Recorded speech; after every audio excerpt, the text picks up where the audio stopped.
আসসালামু আলাইকুম everyone, welcome to BD family Canada vlogs. আশা করি সবাই ভালো আছেন এবং সুস্থ আছেন। আজকের ব্লগে আপনাদের সাথে খুব সুন্দর একটা রেসিপি শেয়ার করতে যাচ্ছি। অনেকেই বুঝে গেছেন ইতিমধ্যে যে আমি কি বানাতে যাচ্ছি। হ্যাঁ, আজকে আমি বানাতে যাচ্ছি মাংসের রোল। তো আমি এখানে 1.5 কাপ পরিমাণ ময়দা নিয়ে নিয়েছি। সাথে আমি অ্যাড করেছি স্বাদমতো লবণ, 1 চা চামচ পরিমাণ বিট লবণ, 1 চা চামচ পরিমাণ বেকিং সোডা এবং 1.5 চা চামচ পরিমাণ তেল। তো সমস্ত উপকরণ দিয়ে এখন ভালোভাবে ময়দাটা আমি ময়ান করে নিচ্ছি। ময়দাটা ভালো করে ময়ান করে নেওয়ার পর অল্প অল্প করে পানি অ্যাড করছি আর একটা ডো তৈরি করার চেষ্টা করছি। ডোটা অবশ্যই একটু শক্ত করে বানাতে হবে যেন রোলটা ক্রিস্পি হয়। আর যদি আমি পানি একবারে অ্যাড করে দেই তাহলে দেখা যাবে ডোটা নরম হয়ে যাবে, সেক্ষেত্রে রোলটাও ক্রিস্পি হবে না, নরম লাগবে তখন। ডো তৈরি করা হয়ে গেছে। এখানে আমি এখন সামান্য তেল ব্রাশ করে আধা ঘন্টার জন্য ঢেকে রাখবো। অন্যদিকে আমি প্রেসার কুকারে মাংসের কিমা রান্না করে নিয়েছি। আর এই মাংসের কিমা অবশ্য আমি বাইরে থেকে কিনে নেই। আমি মাংসের কিমা বাসাতে এভাবেই তৈরি করি। জাস্ট বড় মাংসের টুকরাগুলো ছোট ছোট টুকরা করে নিয়ে প্রেসার কুকারে রান্না করে নিয়েছি। আর যেটুকু পানি ছিল তা জ্বালায়ে শুকিয়ে নিলাম। এভাবে সুন্দর একটা কিমা তৈরি হয়ে গেছে দেখেন। 30 মিনিট পর এই যে ডোটা ঠিক এমন একটা টেক্সচার তৈরি হয়েছে। এখন আমি লেচি করে কেটে নেব। আর এদিকে আমি 2টা ডিম ফেটিয়ে ব্যাটার তৈরি করে নিয়েছি। আর এই সেই মাংসের কিমা। এখন ডোটা আমি নির্দিষ্ট একটা সাইজ অনুপাতে কেটে নিচ্ছি। যে যেরকম সাইজে বানাবেন সেরকম সাইজ অনুপাতে কেটে নেবেন।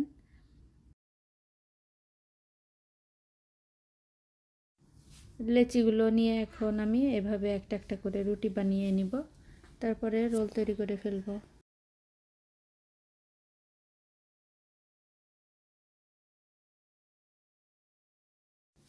মাঝারি সাইজের একটা রুটি বানিয়ে নিলাম আমি। এখন আমি মাংসের কিমাটা দিয়ে দিচ্ছি রুটির উপরে।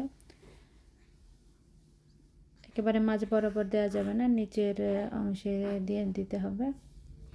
এরপর চারপাশে ডিমের ব্যাটারটা ব্রাশ করে নিতে হবে।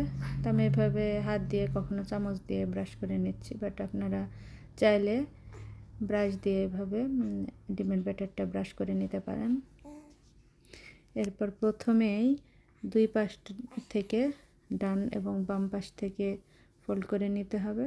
দেন নিচের অংশটা এভাবে ফোল্ড করে নিয়ে পাটিসাপটা পিঠার মতো জাস্ট রোল করে নিতে হবে। এই যে রোল করার পরে এরকম একটা ভাঁজ এসছে, পুরো কোনোভাবেই বাইরে বের হবে না যদি সিলটা ভালো হয়। দেন আর একটা রুটি বানিয়ে আপনাদের আমি দেখাচ্ছি।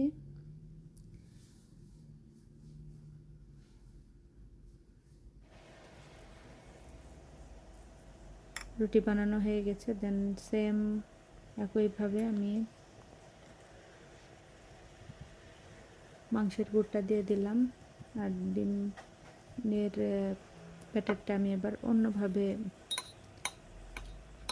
ব্রাশ করব। এই যে ফোল্ড করে নিয়ে তারপর উপর দিয়ে ব্রাশ করছি। এভাবে ব্রাশ করে নিলেও ফোল্ড করাটা বেশ সুবিধা হবে। দুইটা আমি দুইভাবে দেখালাম। তো এভাবে একে একে আমি সবগুলো রোল তৈরি করে নেব।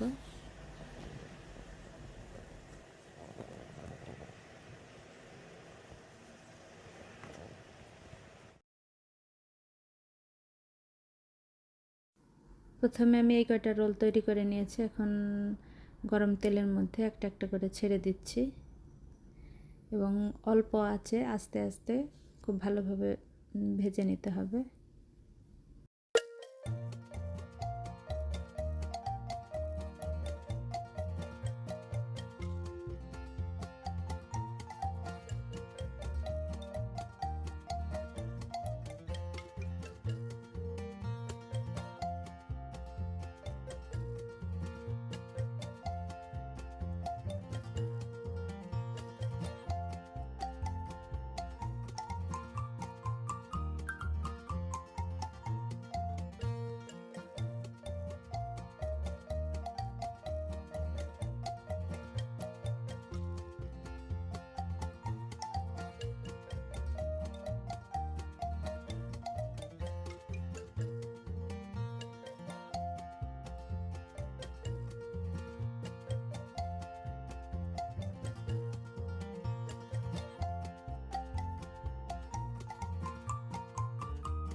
ফ্রাই প্যানের এই কয়টা রোল ভাজা হয়ে গেলে সবগুলো রোল আমার ভাজা হয়ে যাবে। আর একটু পেঁয়াজু বানাবো, তাই মসুর ডাল ব্লেন্ডিং করে আমি এখানে মাখিয়ে রেখেছি। আর আপাফি এখন টেস্ট করে দেখছে যে পারফেক্ট হয়েছে কিনা। দেখা যাচ্ছে পারফেক্ট হয়েছে, ভিতরটা নরম উপরটা ক্রিস্পি। এই যে রোলগুলো সব ভাজা হয়ে গেছে আমার, আর ফ্রাই প্যানে যে পেঁয়াজগুলো ভাজতেছি। তো এখন সবগুলো যেহেতু ভাজা হয়ে গেছে, এগুলো প্যাকেট করব, কারণ আমি এগুলো মূলত বানাইছি আদিয়ানের আম্মুর জন্য। কারণ ভাবির কিছুদিন আগে থেকে বেশ জ্বর ছিল, এখন মোটামুটি সুস্থ আছে। তো রান্না করে দেওয়া দরকার ছিল, কিন্তু ভাবি বলল যে রান্না আছে, এগুলো দিয়েন না। তা মনে করলাম মুখরোচক কিছু খাবার বানাই দিই, যার মুখে ভালো লাগে এগুলো খাইতে। তো আমি এখন প্যাকেট করে নিয়ে চলে যাব মসজিদে, কারণ মসজিদে মাগরিবের সময় ভাবি আসে, দেখা হবে। আর সেখানে যে দেখা হলে ভাবিকে দিব এগুলো, ইনশাল্লাহ ভালো লাগবে ভাবির খেতে। এখন আমি পেঁয়াজও দিয়ে দিচ্ছি, আর বাকি এই কয়টা রেখে যাচ্ছি আর আপাফিফের জন্য। এই ছিল আমার আজকের ভিডিও, আশা করি সবার ভালো লেগেছে। যদি ভালো লাগে অবশ্যই আমাদের চ্যানেলের সঙ্গে থাকবেন।